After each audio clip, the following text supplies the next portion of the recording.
Thank you, Elisa, for welcoming all of you to the CMC session on preparing yourself for board service.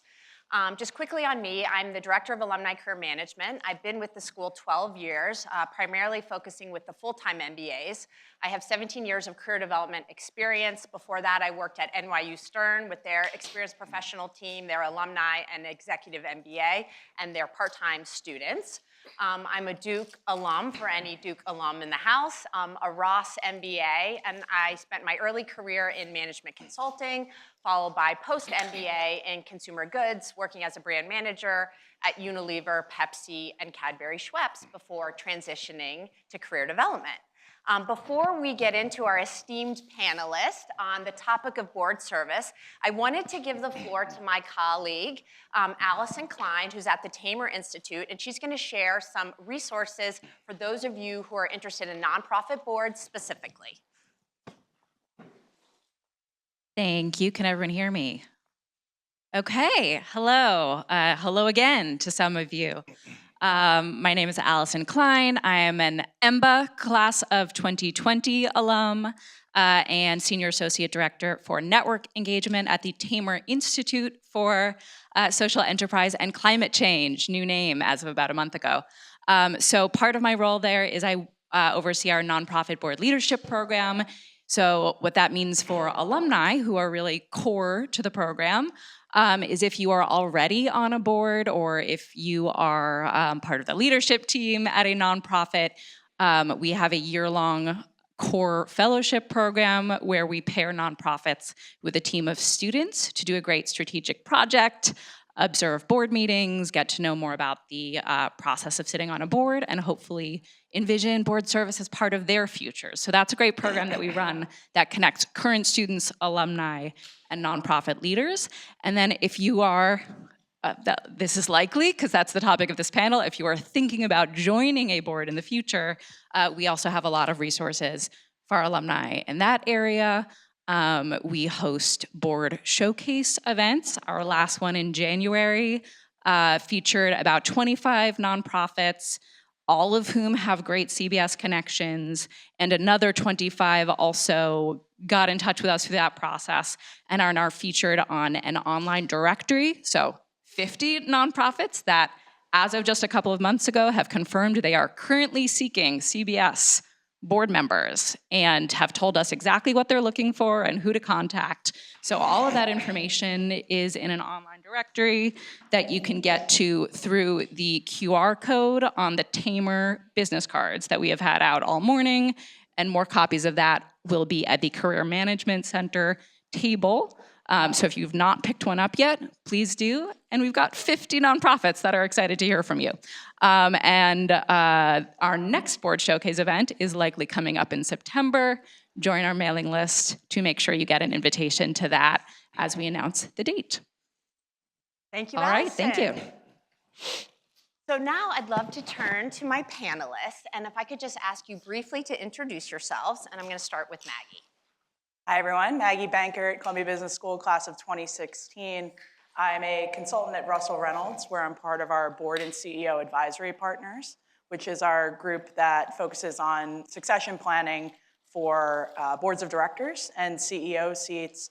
I work primarily with publicly listed, private equity-backed, and family-owned corporations on their board recruitment work, and the vast majority of that work is either boards that are going through some sort of evolution, so planning for an IPO, adapting to a new strategy, or otherwise evolving their composition, as well as those seeking candidates with a financial background. So I've been doing that for about 7 years, and it incorporates my life before search, which was investment consulting and proxy solicitation. Thank you. Leo. Good afternoon. First, thanks Diana and Tom for inviting me to this event. So Leo Espinoza, I'm a partner at Spencer Stuart in our Houston office. I'm part of our boards and our CEO practices. My executive search work is in the industrial sector, but I do a lot of board work, and I work globally across all industries. A lot of cross-pollination that takes place on boards, and so therefore, looking at all these different companies and such is where I focus. And we do board work from startup companies to private equity-backed, large, publicly traded companies. So it's pretty vast and wide in terms of the structures, in terms of what we're looking at, but also it's pretty fascinating. Thanks. Thanks, Diana, for having me. My name is Raji Kalra. I'm class of '04. It's our 20-year reunion this year. So I have a lot of fellow classmates in the crowd today. Actually, before business school, I was in management consulting and then flipped to social enterprise and have been in social enterprise for 20 years now, serving mostly as CFO, COOs across the industry, so in education, museums, foundations. Most recently, I was the first, which is crazy to think, there was the first CFAO at the Center for Reproductive Rights, which had been around for 30 years. But I also run my own consulting practice as a fractional CFO, COO, mostly for startups and social enterprises. I have been on numerous nonprofit boards in my career. I've also founded a couple of nonprofits and been a founding board member, so I can talk a little bit about that. And yeah, I currently serve on 3 boards, and one I'm a board chair, one I'm a board vice chair, and one I'm just a member because it's too much to do otherwise, but yeah. Thank you guys so much. Just so the audience kind of understands how we're going to run the session, I have about 30 minutes of planned questions for our panelists, and then I want to leave plenty of time for all of you to answer your questions. We're going to start the conversation sort of very broadly, and I'm going to turn to my panelists and ask, can you describe the roles, responsibilities, and obligations of serving on a board and how they differ for corporate, private, and nonprofit boards? So on the corporate side, I'm gonna turn to Leo first. Can you kind of explain to the audience what the roles and responsibilities are for one in a board service role? Absolutely. So first and foremost, companies are looking for people that have very strong governance, discernment, strategic skills. The board is accountable for hiring and firing, retaining the CEO, and also advising on the rest of the executive management team. So there's a lot that goes into that. So the fiduciary responsibility is pretty significant. There are a lot of different things that companies are looking for in terms of what is going to be accretive to the board. And what we typically find, I think this past year, we've been doing the Spencer Stuart Board Index for 38 years. So we do a lot of forensics around this. But I believe last year 30% were CEOs, either active or retired, that were appointed to boards. 27% were financial experts. So we were just talking about this. The need for QFE, a qualified financial expert, is really high in demand and continues to be. So who can chair what committees? The Nom-Gov committee, the audit committee, risk management, compensation. So there's a lot of different elements that go into this. The final thing I'll mention is, whenever we're doing a board search, we're looking at a board matrix, and we're looking at the entire board and seeing who brings what to the table.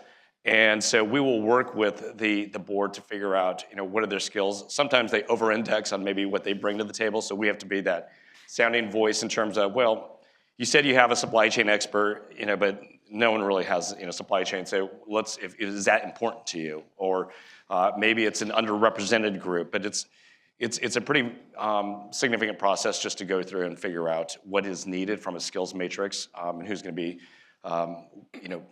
accretive, as I said, but a good fit. The chemistry is extremely important because you want a well-functioning board. Maggie, I know that you work with both corporate and private boards. Is there anything else that you want to add to the conversation?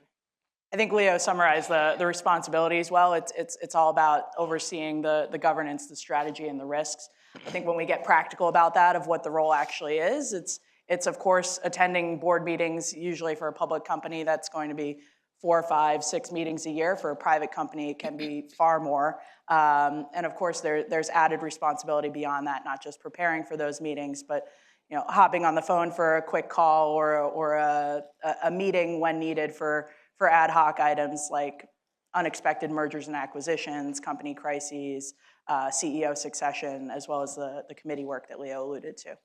And so when we think about private companies in particular, it does tend to have sometimes a bit of an increased responsibility because there can be more of those unexpected scenarios that you're navigating through. Amazing. Raji, from the nonprofit side, are there any contrasting differences that you want to highlight? I mean, it sounds very similar.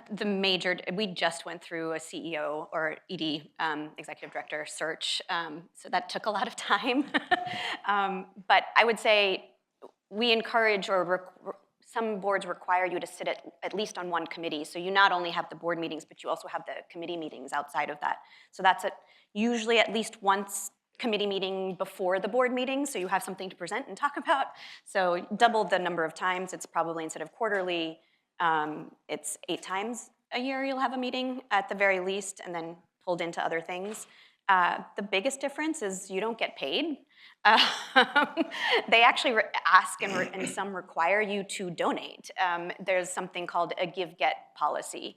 And so you can look, most boards are transparent about what their give-get is. What that means is, say the give-get is $10,000, they don't expect you to give the full $10,000, but if you can invite friends to their gala if they have one, or if you host a fundraising event in their honor, or donate some things that can be sold at auction, there's many ways to fulfill that give-get, but it is, and I think you talked about chemistry, I think there needs to be mission alignment to the nonprofit whose board you're serving on. So if reproductive rights is not your jam, don't go to that. There's plenty of other nonprofit missions that would be more aligned to your interests. So definitely, those are the 2 main things.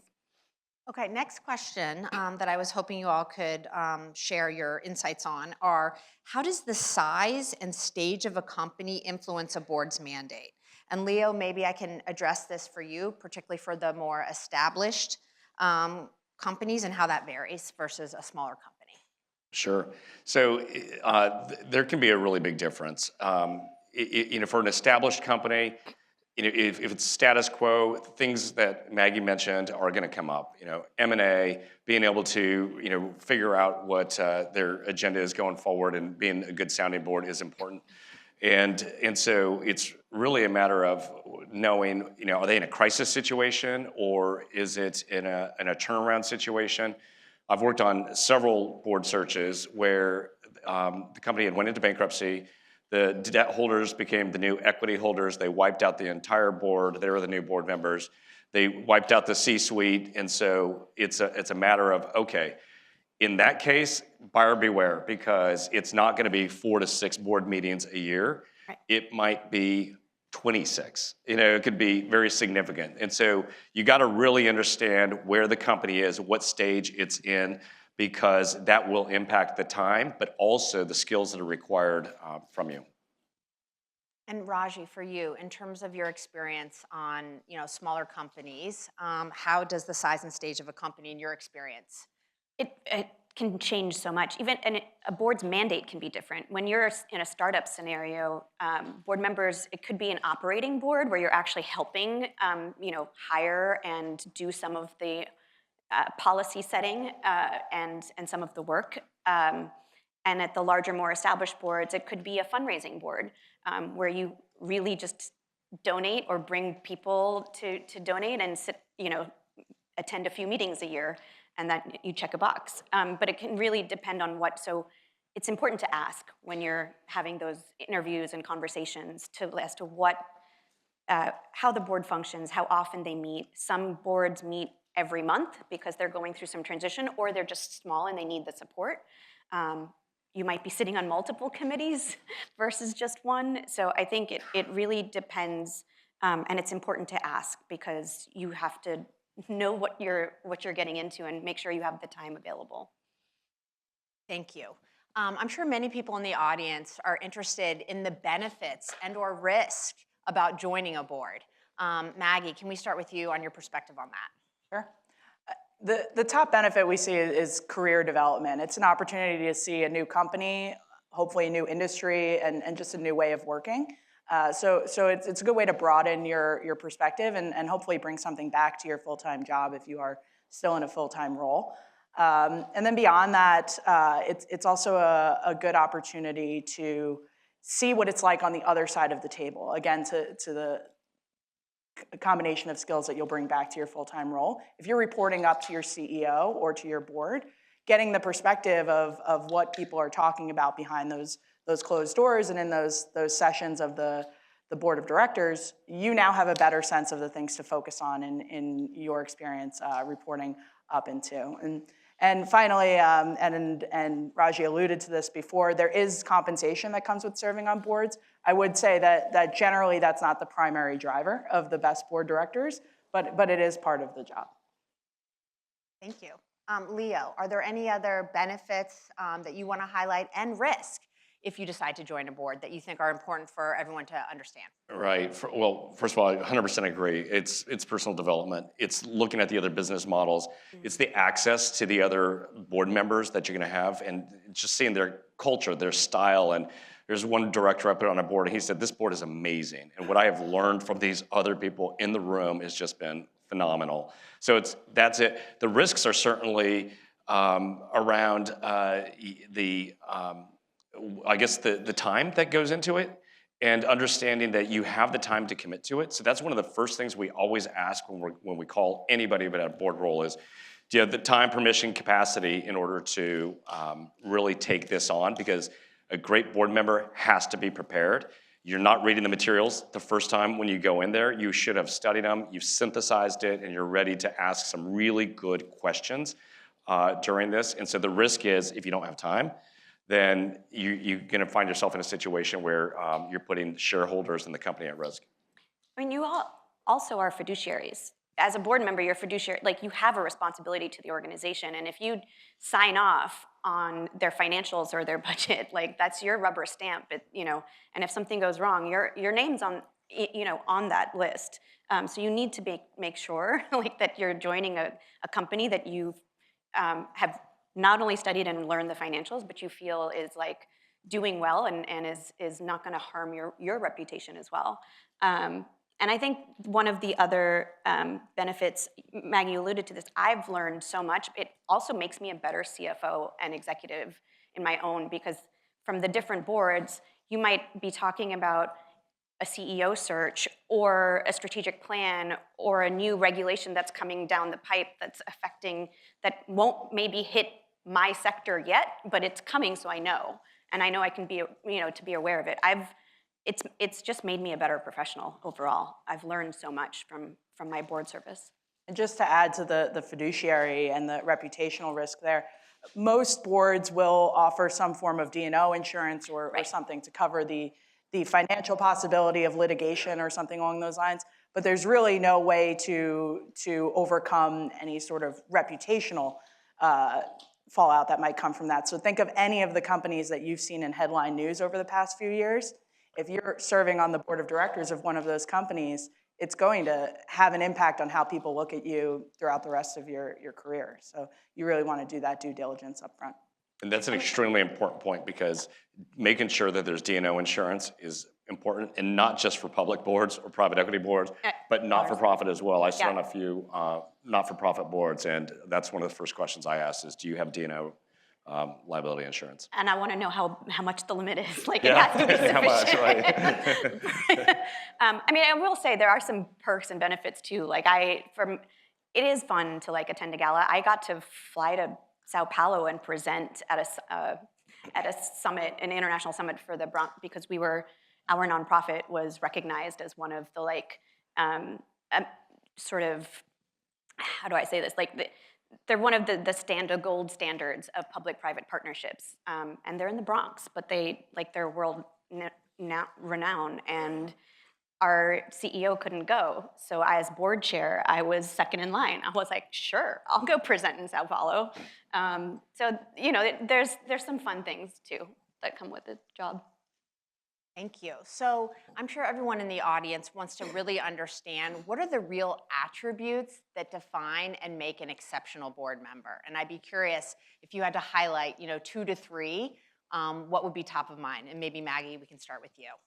Yeah, we actually talk to thousands of board directors every few years and do some serious research on those attributes. There's a number of things that are table stakes. business acumen, investor savvy, good judgment, all of those things that you would think are important. But some of the things that really help directors stand out are the ability to engage constructively and bring independent thought, and just be courageous and speak up in a really productive way. And that's the key. It's not just somebody who can disrupt, but somebody who can point out that there's an issue that needs to be brought to the table, and then engage in that conversation in a way that ultimately gets to a point where the company can move forward on it. Leo, what do you think? What are your top attributes for effective board members? So I'd say the two things that come to mind are, one, what is what I consider a strategic business thought partner to the rest of the board, because at the end of the day, you're accountable for everything that's happening at the company. So you need to look at this from a very broad-based, business thinking perspective. And so the best board directors I've seen we're solving for something in particular. So we need somebody that's had significant operational, international experience, or they have the financial expertise that I mentioned earlier, because we're gonna ultimately need a chair for the audit committee, or AI right now is such a big deal. Do they bring that element? But at the end of the day, the favorite candidates are the ones that the rest of the board sees as, hey, I can actually have a much broader conversation. So even if they are a chief technology officer with a disruptive technology type of background, the referencing's got to come back and say, this person is a phenomenal, technologist. However, he's truly or she's truly a great business person. And it sounds very broad, but you have to be able to look at this broadly, but then also know, where's my swim lane where I'm gonna bring significant value to the company. Yeah, I mean, just echoing what you said, but I also think there's, at least in the boards I've sat on, we have a board matrices usually that will highlight and identify the gaps and skills that we have on our board members. And so if someone rolls off who was a lawyer and we need to fill that role, we will most likely look for another person with legal expertise, but who can still bring that expertise, but then still be broad-minded and look at the bigger picture and be able to help and converse and add value across on any situation, not just the legal matters. So we've talked about what you define as some of the key skills for effective board members. I now want to take it a little bit preliminary. If you were giving advice to this audience on how they can build skills to be on a board and build relevant credentials, what advice would you give? And maybe, again, Maggie, we can start with you. I think building on what Leo was just talking about, and it's being both broad and deep. So make sure that you've got an area of expertise, that you fulfill that spot in the board matrix, and you check that box that they're looking for.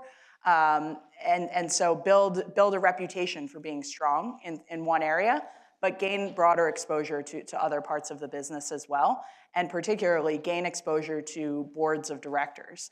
Gain exposure to your own board. That will give you a point of view as to what's working well, what's not working well, what are these people thinking about?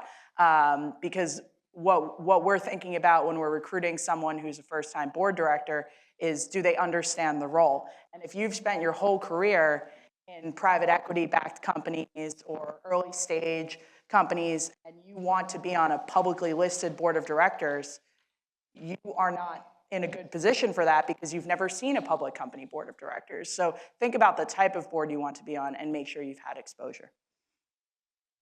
Raji, are there any differences for building skills specifically for nonprofit boards that you think are worth mentioning?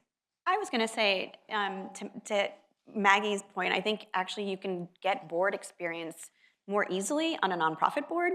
So it's a good starting point or launching pad if you want to go into for-profit, public company boards, to have some experience that way. And mission alignment is important. But I actually think, what was it Allison was saying about the Tamer Center? I mean, it's great. They do match you. There are matching services that for nonprofit boards outside of the Tamer Center as well. There's board lead, board assist. So what a lot of nonprofit boards will look for, say, hey, we need someone with financial expertise who has an interest in our mission, and they'll post. And so you can go to these companies to, and I don't think if anything, they charge the company, not the person seeking to join the board, because it is a voluntary board membership, and you're going to be donating. But I think it's a great way to get in and get some exposure and experience, because even though it's a different type of company, the things you do are similar. The governance, the strategy, the high-level discussions, they're all the same. They're just a different industry. So I would suggest trying to maybe, if you're interested, to start at a nonprofit board, so at least you have board experience on your resume. Okay, one more question from me, and then I'm going to turn it to all of you. Obviously, networking is a big part of getting on your first board. So what advice do you have for the audience on best ways to network and identify people that can help them get on a board? Maggie. So the first place I would start is with the people that you're directly working with, whether it's colleagues or board members that you engage with, just talking to them about the fact that you're considering board service. And that will help educate you, but also start getting the word out that you are open to serving on a board. Because to the point we've mentioned a few times, there's often a very specific thing that a board is looking to fill. And so you want to get that word out to as many people as you can, because there's a timing element and there's a luck element of finding a point where your skill set matches what companies are looking for. So start with the people that know you really well, that can go to bat for you, and just ask them who they can introduce you to. Particularly if you want to be engaging with search firms, or you want to be introduced to someone like myself or Leo, if you know someone that was recently put on a board and you ask them, oh, who helped place you there? That's a great warm introduction that can start the conversation pretty naturally, and start getting your foot in the door to be considered for those. Leo, any other networking advice that you would offer? I just think it's a multi-pronged approach. And so number one is know thyself. So how are you going to be a creative? Get the spec and say, okay, this is where I'm going to really shine, on a specific search. But in general, if you don't know and you just want to get on that first board, you need to just be honest with yourself and say, these are the key attributes that I'm going to bring that's going to be of value, because you have to be adding value, of course. But I would say leverage the executive search firms. We've got the privilege and the benefit of working on some of the greatest, what I consider searches out there. And so there are several firms out there. And so that would be, one channel. Then your personal network, going through LinkedIn, which companies, have I worked at? Who do I know that's in a role of influence? And really tapping into that network, and then letting people know, in terms of, your trusted advisors and mentors and such, and say, hey, I'm ready for a board role. What do you think? Mm-hmm. This is what I'd like to do. And just making sure there's mission alignment, because that's really important. So we'd love to hear from all of you. So if you have a question, please raise your hand and let us know if there's a certain panelist that you'd like to address your question. The floor is open. Right here, go for it.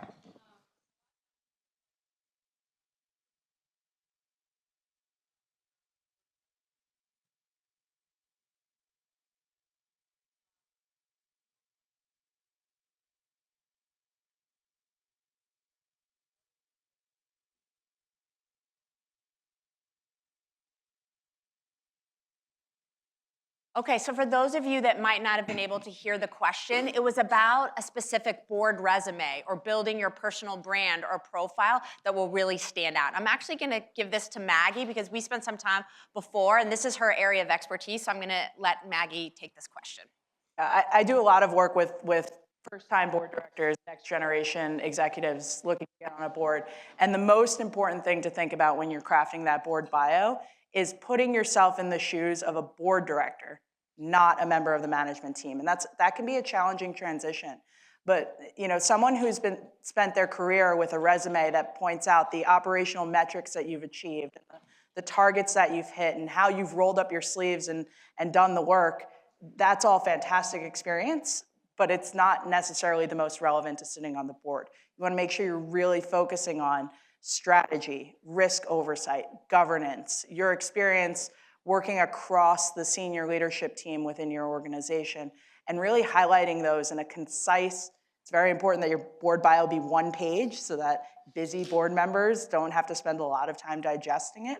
A concise story that says, I'm ready for this. I have the depth of experience, I have the seniority, and I have something to add to your boardroom. So you want to show both that breadth and that depth. And I always actually recommend that people pair the board bio with a resume tailored to board service as well. I actually started my career in search on our research team, which is the team that gathers up all of the information about our clients to share with our candidates and our candidates to share with our clients.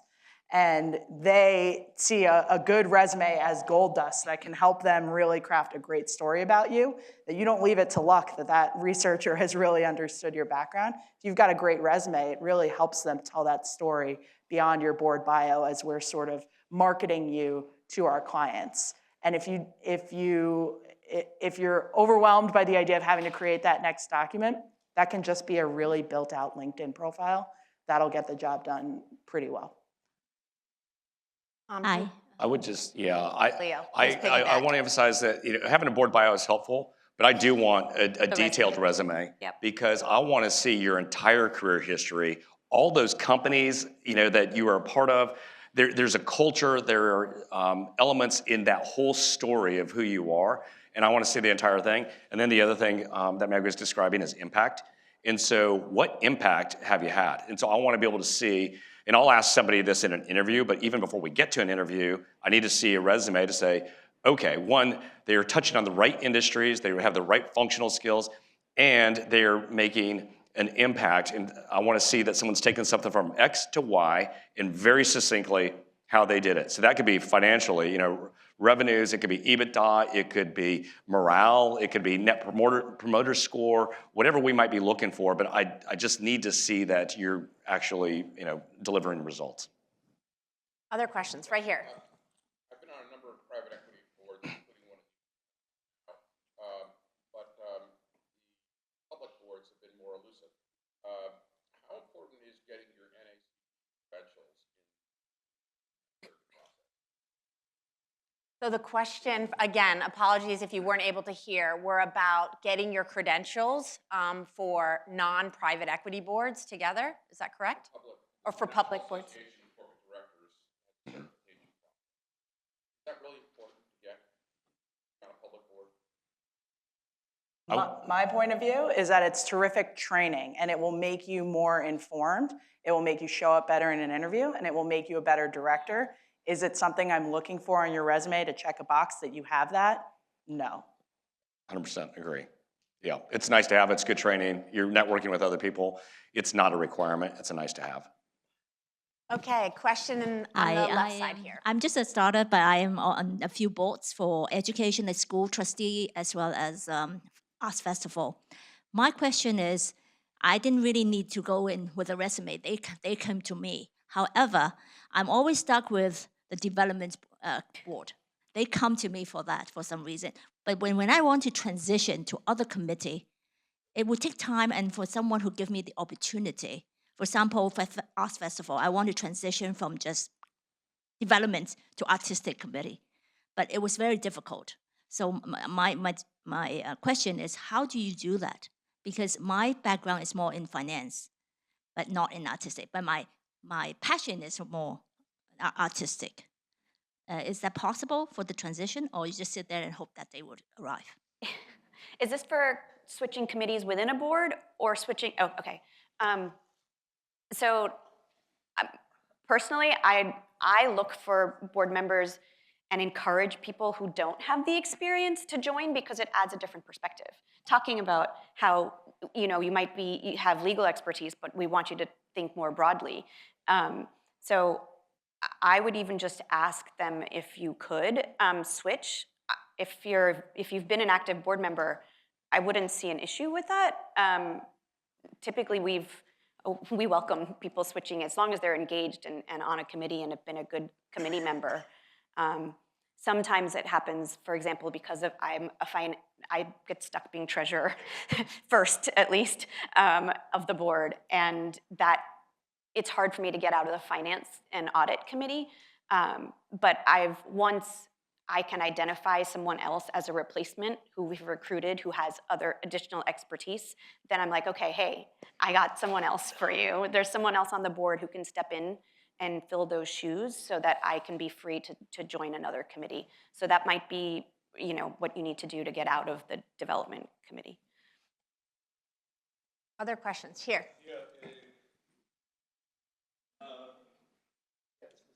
Specifically on middle market privately held companies, what is that elements that are special that will distinguish a candidate, and how do you run that process? And if you could illustrate it with an example that really exemplifies that particularity of the search.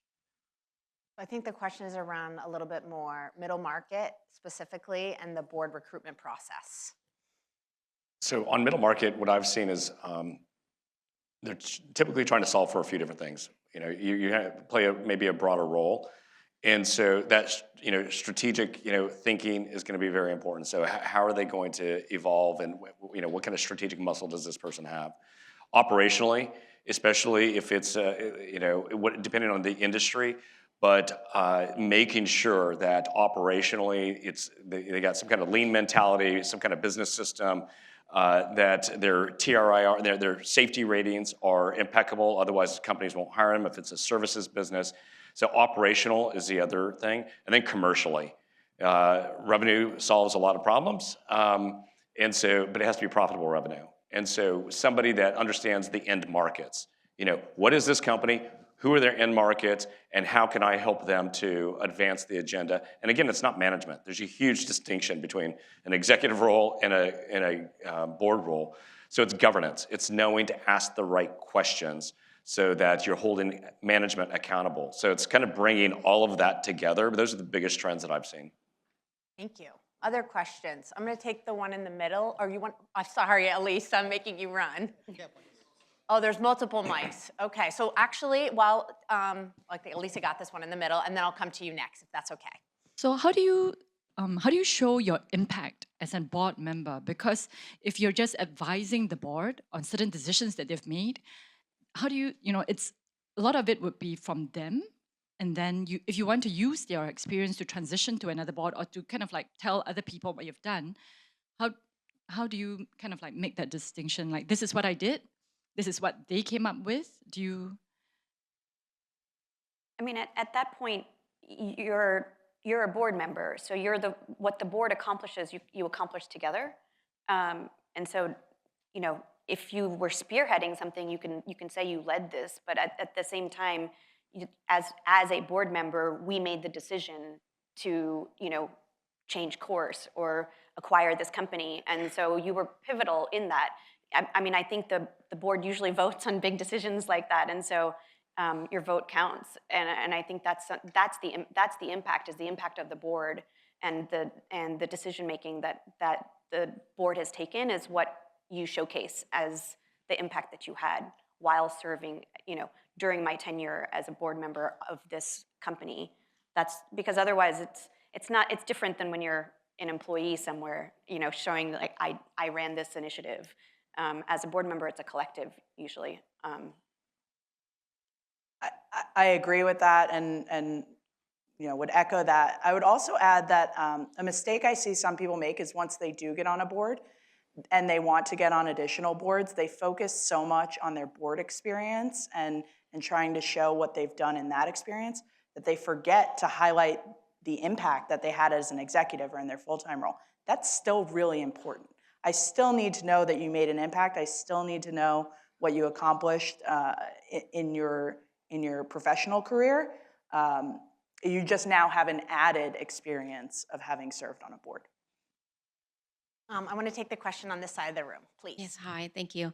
I have been on nonprofit boards in the past, but I just wanted to ask, in terms of direction, what we can do to prepare ourselves to make the transition to a for-profit board. You said certification is not a requirement, but any suggestions on what else we can do to prepare ourselves to make the transition? Or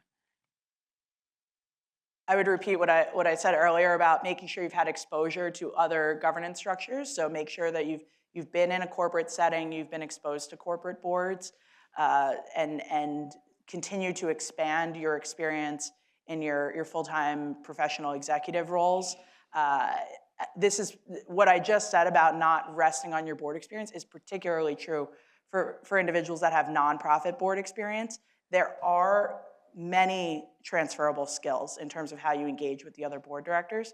There are also a lot of things that are very different. And so if you have not had exposure to the corporate side of board membership, you need to make sure that you get that exposure.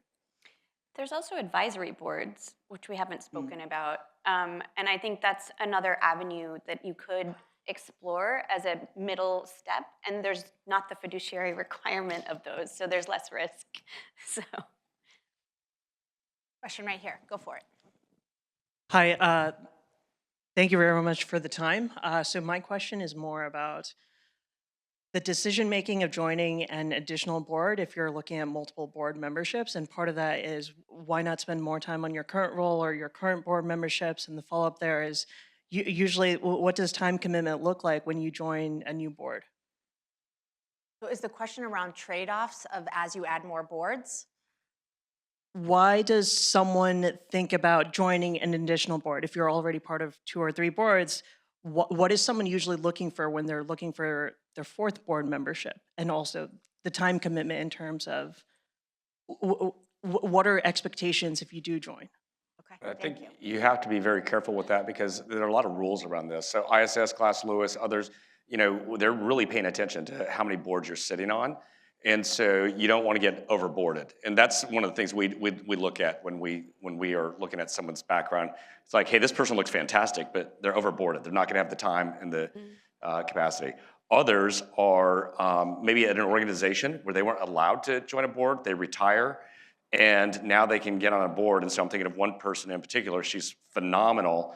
And as soon as she retired, we were able to add her to our board, and we're like, she's gonna be in demand. But she's very conscientious about not going too fast, and we've advised her on that, to add incrementally so that you have the time and that people in the boardroom look around and say, I know why you're on this board, and you actually devote your time to it. So you just have to really be careful. And the final thing I'll mention is you have to look at the business cycle. So if it is a restructuring, turnaround, or if it's gonna IPO, that time commitment's gonna be heavier. So you have to really assess like how much time you're gonna have to devote.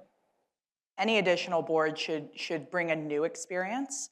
And just to put a point on what Leo just said, typically if you are an active executive already sitting on one publicly listed board, we're not going to recruit you to another board. And if you're a retired executive and you already sit on 3, 4 publicly listed boards, we're not going to recruit you to another one. And the first question, regardless of that we're going to ask you is, here are the board meeting dates. Can you make them? Because you can't miss any of these board meeting dates. So those tend to be just some of the practical constraints that we hit up right off the bat. Thank you. This side of the room, please. Thanks so much. So Raji, you brought up advisory boards, and you also brought up thinking about different perspectives. I currently sit on an advisory board for a private company and have very much so, strong interest in being ultimately on a board of directors.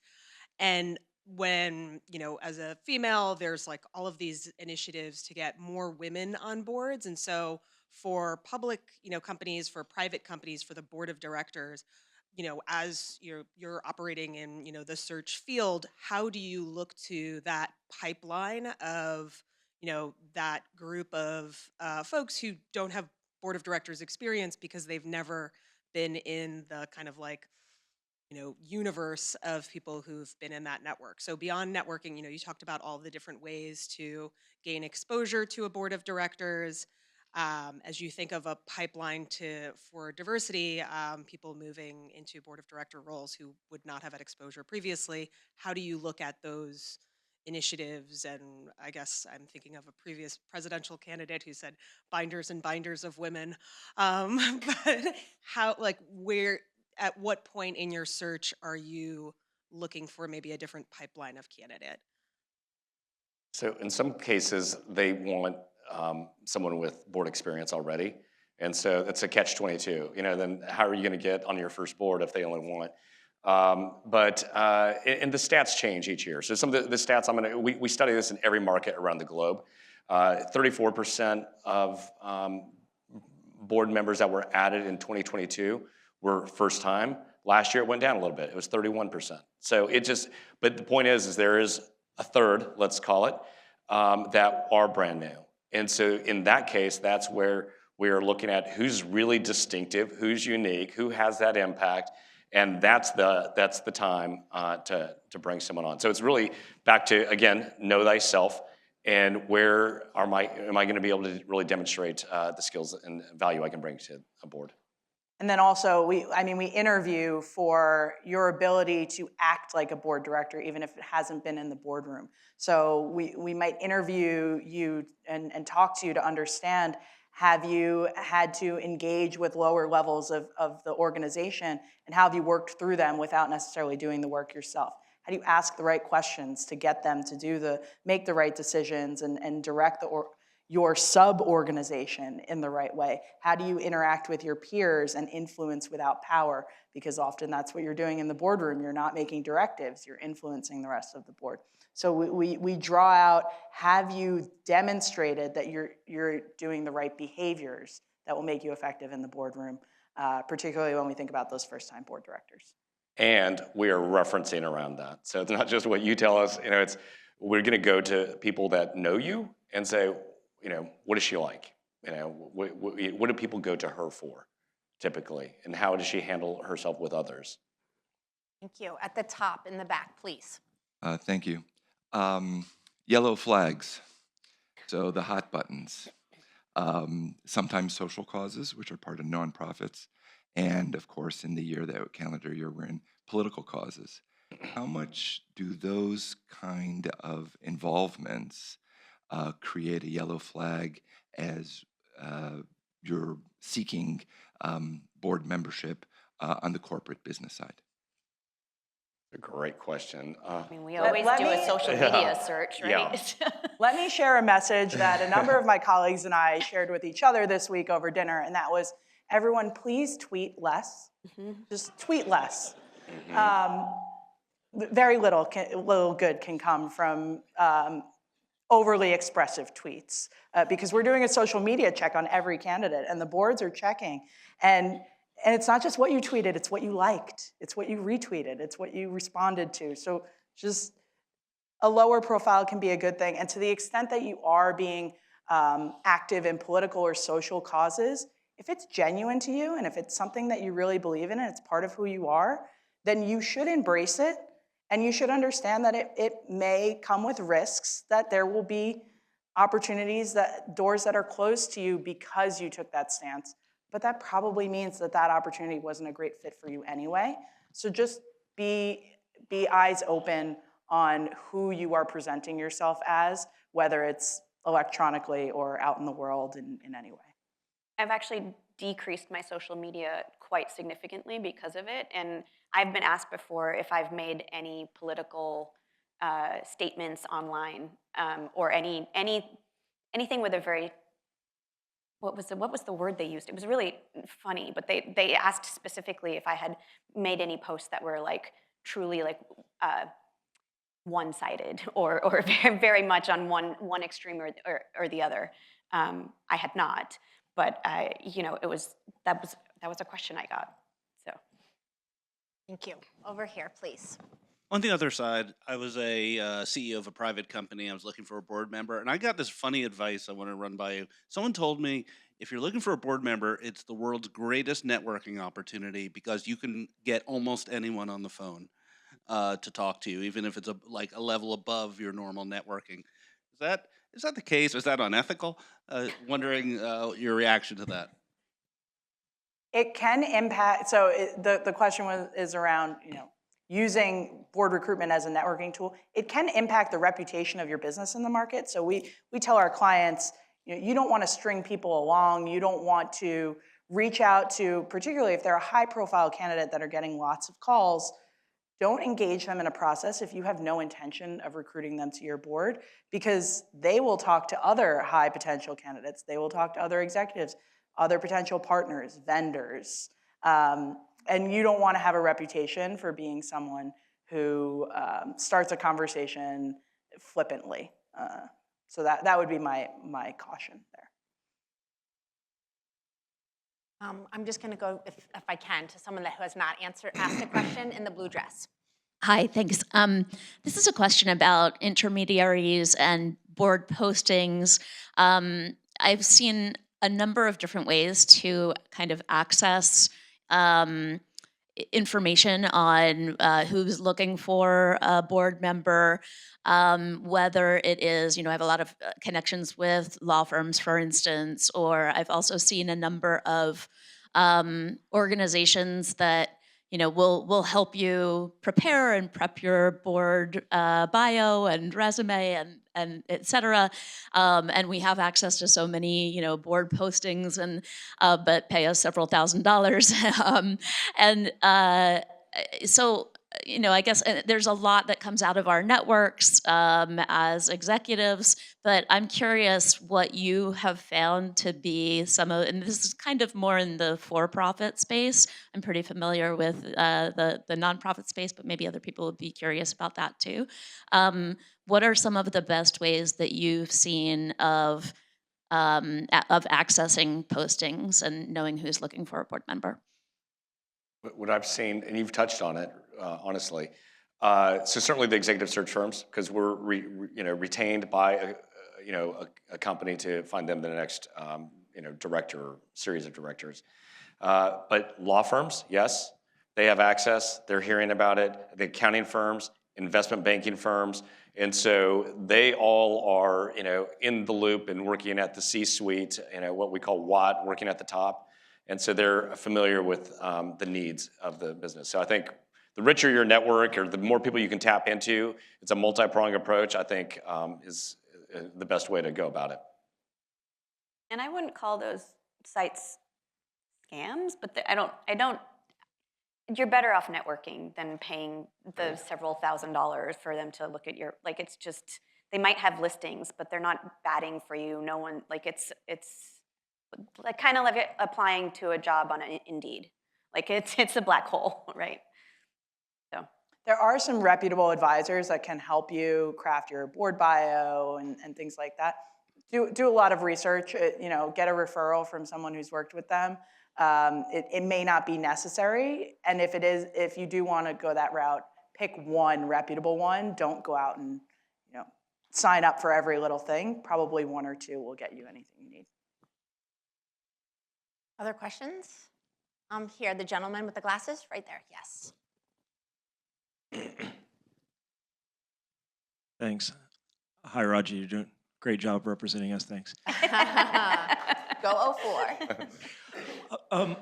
My question's around how do we align our experience level with what the opportunity might be, assuming that many of us may not be at the C level at a company yet. How do we know what kind of boards we could be on the for-profit side?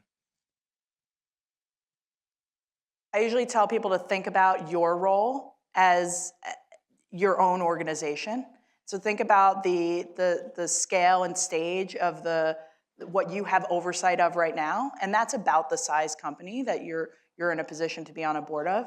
If you are at a smaller company, you're unlikely to be right for the board of a larger company. That's just not what they're looking for. So that's one way to think about size. There are a number of other facets as well. So take inventory of the experiences you've had in terms of things like M&A, IPO, globalization, technology disruption.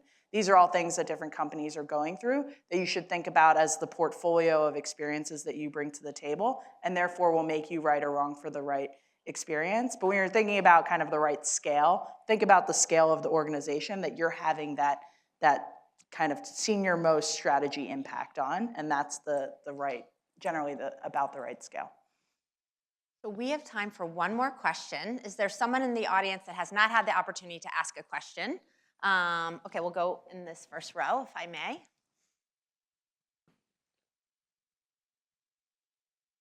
Hi, thanks very much indeed.